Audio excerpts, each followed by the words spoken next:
১৯৪৮ সালের ৩০শে জানুয়ারি ভারতের জাতির জনক গান্ধীকে গুলি চালিয়ে হত্যা করেন নাথুরাম গডস। মহাত্মা গান্ধী দিল্লির বিড়লা হাউসে অবস্থান করছিলেন। তার অনশন ভঙ্গের ২ দিন পর বিড়লা হাউসে একটি বোমা হামলা হয়, তবে এই হামলায় তার কোনো ক্ষতি হয়নি। বিড়লা হাউসে সকাল ও সন্ধ্যায় প্রার্থনা সভা করতেন মহাত্মা গান্ধী। সভায় সব ধর্মের কথা বলা হতো। সভায় প্রতিদিন অংশ নিতেন কয়েকশো মানুষ।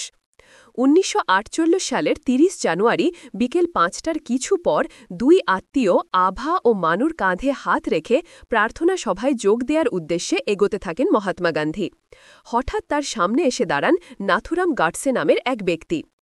নাথুরাম তার হাত জোড় করে মহাত্মা গান্ধীকে বলেন, বাপু নমস্কার। তখন নাথুরামকে সরে যেতে বলেন মানুকে ধাক্কা দেন নাথুরাম। এরপরই তিনি মহাত্মা গান্ধীর দিকে পিস্তল তাক করে চোখের নিমেষে পরপর ৩টি গুলি চালান।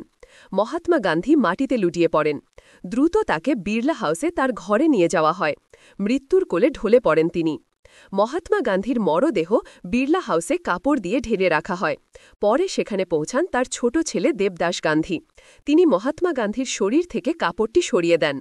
সবার উদ্দেশ্যে বলেন, অহিংসার পূজারীর সঙ্গে হওয়া হিংসার ঘটনা দুনিয়া দেখুক। নাথুরামের ফাঁসি। নাথুরাম কট্টর হিন্দুত্ববাদী রাজনৈতিক দল হিন্দু মহাসভার সদস্য ছিলেন। হিন্দু মহাসভায় যোগ দেওয়ার আগে তিনি আর এক কট্টর হিন্দুত্ববাদী সংগঠন রাষ্ট্রীয় স্বয়ংসেবক সংঘের RSSের সদস্য ছিলেন। মহাত্মা গান্ধীর ওপর ক্ষুব্ধ ছিলেন নাথুরাম। তার অভিযোগ ছিল দেশভাগের জন্য মহাত্মা গান্ধীই দায়ী।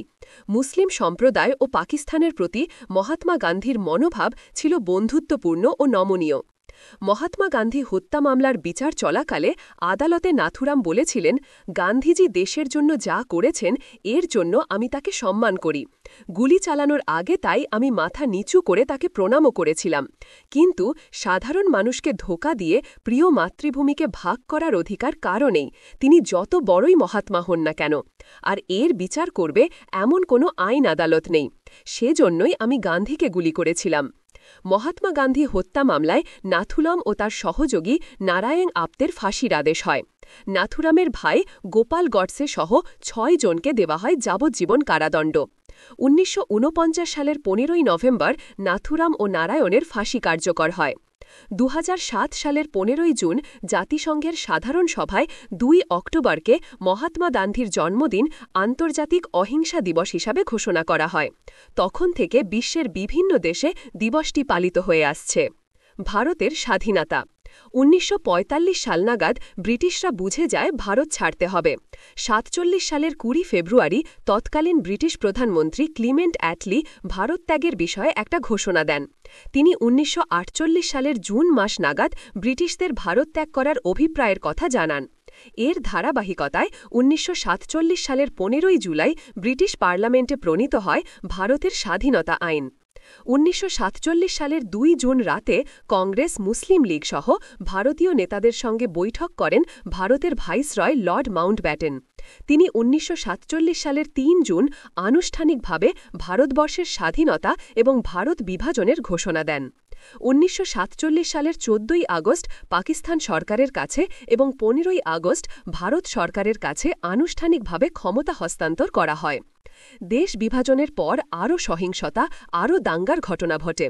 ১৯৪৭ সালের সেপ্টেম্বরের শুরুর দিকে অনশন করে কলকাতাকে দাঙ্গার আগুন থেকে রক্ষা করেন মহাত্মা গান্ধী। পরে তিনি কলকাতা থেকে দিল্লিতে ছুটে যান। মুসলমানদের নিরাপত্তা, অধিকার সহ সাম্প্রদায়িক সম্প্রীতি প্রতিষ্ঠার দাবিতে তিনি অনশন শুরু করেন। ১৯৪৮ সালের ১৩ থেকে ১৮ জানুয়ারি দিল্লিতে এটা ছিল তার জীবনের শেষ অনশন। ধর্মীয় পরিবারে জন্ম। মোহনদাস করমচাঁদ গান্ধীর জন্ম ১৮৮৯ সালের ২ অক্টোবর ব্রিটিশ শাসিত ভারতের পোরবন্দরের একটি অভিজাত হিন্দু পরিবারে। তার জন্মস্থান এলাকাটি এখনকার ভারতের গুজরাট রাজ্যের অন্তর্গত। বাবা করমচাঁদ উত্তমচাঁদ গান্ধী, তিনি ছিলেন পোরবন্দরের রাজদেওয়ান। মা পুতুলিবাই গান্ধী, তিনি অত্যন্ত ধার্মিক ছিলেন। ছেলের মধ্যে তিনি ধর্মীয় নীতি নৈতিকতার সঞ্চার ঘটিয়েছিলেন। নিরামিষ ভোজন, ধর্মীয় সহনশীলতা, সহজ সাধারণ জীবনযাপন, অহিংসার ওপর জোর দিয়েছিলেন। মহাত্মা গান্ধী ১৩ বছর বয়সে মা বাবার পছন্দে ১৪ বছর বয়সে কস্তুরবা মাখানজিকে বিয়ে করেন। ১৮ বছর বয়সে ১৮৮৮ সালে আইনশাস্ত্র পড়তে মহাত্মা গান্ধী লন্ডন যান। ১৮৯১ সাল পর্যন্ত সেখানে পড়াশোনা করেন। লন্ডনে পড়া শেষে মহাত্মা গান্ধী ভারতে ফিরে আসেন। আইনজীবী হিসেবে কাজ শুরু করেন। প্রথম মামলাতেই তিনি হেরে যান। তিনি অপমানিত হন। এক পর্যায়ে দক্ষিণ আফ্রিকায় একটি ভারতীয় ফার্মে কাজের প্রস্তাব পান তিনি। দক্ষিণ আফ্রিকায় সংগ্রাম। ১৮৯৩ সালে মহাত্মা গান্ধী দক্ষিণ আফ্রিকার উদ্দেশ্যে ভারত ছাড়েন। পরবর্তী ২১ বছর তার দক্ষিণ আফ্রিকাতেই কাটে। দক্ষিণ আফ্রিকায় ভারতীয় ও কৃষ্ণাঙ্গদের প্রতি সাধারণভাবে প্রচলিত বৈষম্যের শিকার হন মহাত্মা গান্ধী। এই আচরণে তিনি হতবাক হন। দক্ষিণ আফ্রিকায় ভারতীয় অভিবাসীদের অধিকার আদায়ে মহাত্মা গান্ধী সোচ্চার হন। ভারতীয়দের অধিকার আদায়ে ১৮৯৪ সালে তিনি দক্ষিণ আফ্রিকায় প্রতিষ্ঠা করেন নাটাল ভারতীয় কংগ্রেস। দক্ষিণ আফ্রিকায় মহাত্মা গান্ধীর হাত ধরে বিকশিত হয় অহিংস আন্দোলন সত্যাগ্রহ। অহিংস আন্দোলন করতে গিয়ে দক্ষিণ আফ্রিকায় মহাত্মা গান্ধী একাধিকবার গ্রেফতার হয়ে কারাবরণ করেন। দক্ষিণ আফ্রিকায় থাকাকালেই তার পরিচিতি আন্তর্জাতিক অঙ্গনে ছড়িয়ে পড়ে। দক্ষিণ আফ্রিকায় অবস্থানকালে ১৯০৬ সালে ব্রহ্মচর্য গ্রহণ করেন মহাত্মা গান্ধী। এরপর থেকে তিনি ব্রহ্মচর্য পালনে আরও কঠোর হতে শুরু করেন। ভারতীয় রাজনীতিতে অংশগ্রহণ। ১৯১৫ সালের জানুয়ারিতে ভারতে ফিরে আসেন মহাত্মা গান্ধী।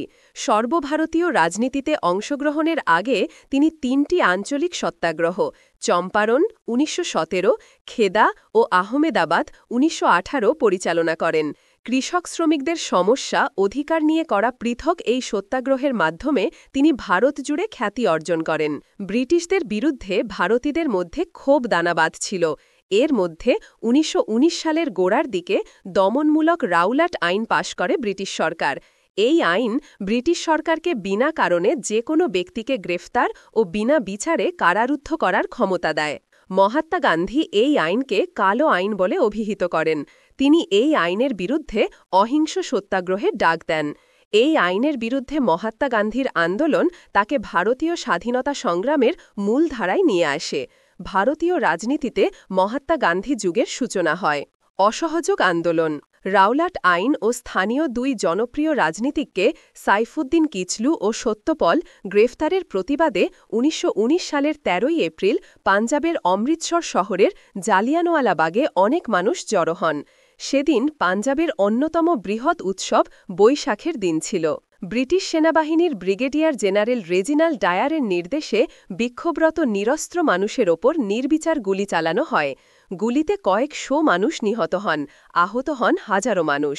এই হত্যাকাণ্ডের প্রতিবাদে ব্রিটিশ সরকারের দেওয়া নাইটহুড উপাধি ত্যাগ করেন রবীন্দ্রনাথ ঠাকুর।